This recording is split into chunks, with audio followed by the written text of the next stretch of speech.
नमस्कार। आज मैं हूँ रतलाम से कुछ दूरी पर बहुत ही सुंदर जगह जावरा और मेरे साथ हैं आदरणीय ज्योति जी।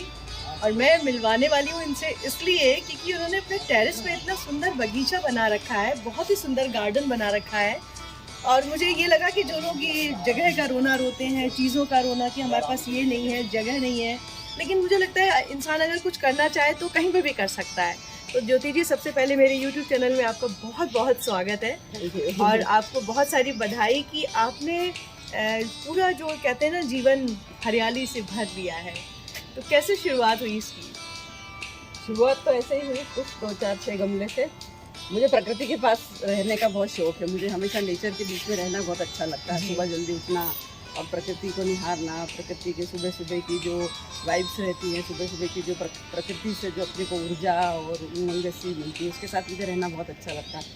और पेड़ पौधे और फूल और पत्तियां देख के तो हर किसी का मन जो है वो हर्षित और उल्लासित हो ही जाता है। बिल्कुल। तो मैंने शुरुआत कुछ 8-10 गमलों के साथ की थी, फिर वो धीरे धीरे बढ़ता गया, अपने आप ही बढ़ता है, मुझे भी नहीं पता कि कैसे होता गया।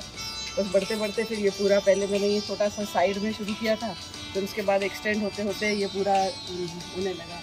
बंदर वगैरह बहुत आने लगे तो फिर मुझे ये शेड और ये सब बनाना पड़ा। तो बंद करा। हाँ, तो अब तो इतने सारे गमले हो गए कि अब मुझे थोड़ा रोकना पड़ रहा है कि अब ये बहुत है, पानी की दिक्कत होती है गर्मी में जी। तो बस वो नेचर, प्रकृति के प्रति जो लगाव है उसी ने इसको इतना बढ़ाया है और इसके बीच में मुझे रहना अच्छा लगता है जी, तो बहुत मैं बहुत अपना सुबह का समय जो है वो इसी के साथ बिताती हूँ। जी। तो मन में बहुत अच्छे विचार भी अच्छे रहते हैं, भावनाएं अच्छी होती हैं।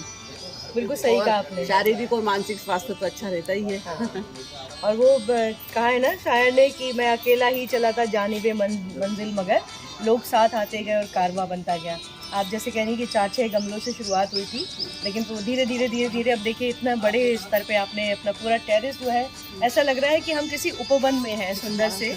और बिल्कुल सही कहा आपने कि सुबह सुबह योगा करने का आनंद भी तभी आता है जब हम अपने बगीचे में बैठे हुए होते हैं। तो चीज़ों की कमी को लेके हम मन में सोचे कि अरे ज़मीन नहीं है, कैसे लगाएं। इससे अच्छा है कि जो है उसमें आपने बहुत सुंदर जो प्राप्त है वही पर्याप्त है, उसी में आप अपना बिल्कुल उत्तम करते रहिए, बेस्ट करते रहिए, यही जिंदगी का मूल मंत्र है। जी, सही बात है। और आपके चेहरे की चमक ही बता रही है कि आपकी ये हरियाली और योगा जो है वो और एक मुझे अभी बात पता चली कि आपने चाय पीना छोड़ दिया है। तो लोगों को अक्सर देखा है ना कि चाय का एडिक्शन हो जाता है। मैं खुद भी बहुत सोचती हूँ लेकिन छोड़ नहीं पाती हूँ। तो त्याग करना जो है ये अपने आप में एक बहुत बड़ी तपस्या होती है कि हम जो चीज़ अच्छी लगती है छोड़ें। तो मुझे थोड़ा बताइए संकल्प के बारे में, आपने कैसे लिया? संकल्प के बारे में ऐसा है कि जैसा कि जो चीज़ अपने पास है वो कभी भी छूट सकती है, ये मन में हमेशा भाव, चूँकि अपन गीता वीता पढ़ते रहते हैं और भी दूसरे पौराणिक ग्रंथ वगैरह पढ़ते रहते हैं, तो जो कुछ अपने साथ इस दुनिया में है वो कुछ भी अपना नहीं है, ये सब कुछ एक दिन छूटेगा ही सही।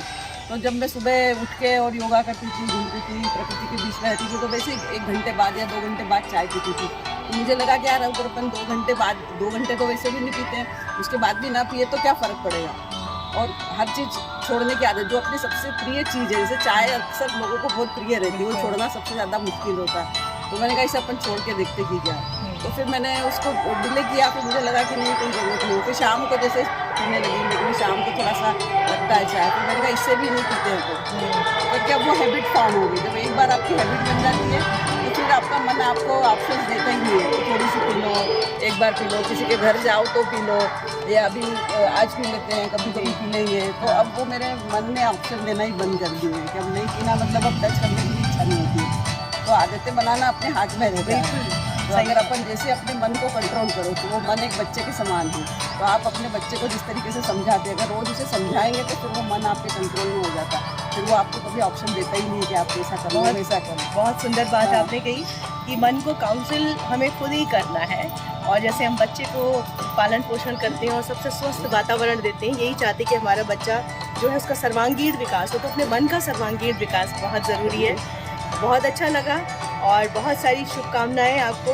इसी तरह से आप हरियाली से इस विश्व को सुंदर बनाती रहें, क्योंकि कहते हैं कि अगर आप कुछ नहीं कर सकते हैं तो एक गार्डन का पैच कर सकते हैं। तो यहाँ पे जो जितनी अपन ऑक्सीजन लेते हैं उतनी प्रोड्यूस तो करें। हाँ, कम से कम जो ले रहे हैं ऑक्सीजन तो बनाएं। बहुत सुंदर विचार है। प्रकृति अपने को मुफ्त में इतनी ऑक्सीजन देती है, तो उसके बदले अपन इतनी ऑक्सीजन बनाने के लिए जो कुछ कर सकते हैं प्रकृति के लिए, वो करें। प्रकृति अपने को इतना कुछ देती है तो अपने को देना भी चाहिए। इस दुनिया में आए हैं तो अगर अपने को पूरा संसार या प्रकृति इतना कुछ देती है तो वापस इसको लौटा के ही जाना चाहिए। बिल्कुल बिल्कुल।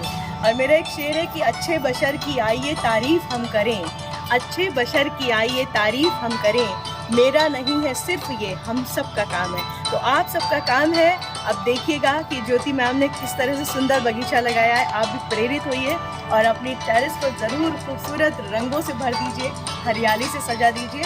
फिर मिलते हैं मैम, आपका बहुत बहुत धन्यवाद। धन्यवाद। आप यहाँ आइए, इसके लिए बहुत बहुत धन्यवाद।